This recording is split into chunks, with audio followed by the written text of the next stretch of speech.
My name is Terence Lester. I am the founder and executive director of Love Beyond Walls. We're based in Atlanta, Georgia. We do work specifically around narrative justice, which ties into your themes around storytelling. And we build intentional relationships with people without an address as a way of including them in the much larger framework of society and culture, but also providing critical resources to balance the scales of inequity to help them escape homelessness.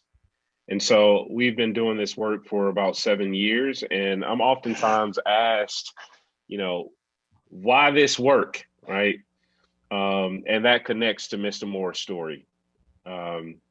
I was 16 and a half years old when I decided to run away from home. I remember having all of my clothes in two trash bags, and I landed at this gas station, and I was begging for change at this gas station. This guy walks up to me because it was late at night. And he asked me, he says, "Young man, what are you doing out here? Don't you have school tomorrow?" And I just kind of brushed that off, and I said, I need change to try to get somewhere because I had to use the payphone, and payphones required change back then. Uh, he reluctantly gave me those coins, and I picked up the phone and I called Mr. Moore. Well, my friend Eric. His father is Mr. Moore. I called Eric first and I said, "Hey, E, do you think your family would allow me to come over to get something to eat? Because I think I may be sleeping in a park tonight."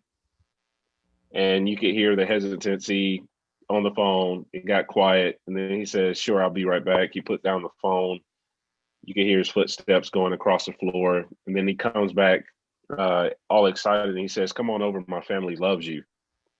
Mm. Um, Yeah, and so I remember the long drive over with hardly any gas in my car, and I arrived, and flash forward to Mr. Moore walking out of the house with food in his in one hand, and he walks up to the car, and he has me roll down the window even more, and he tells me to look at him in his eyes.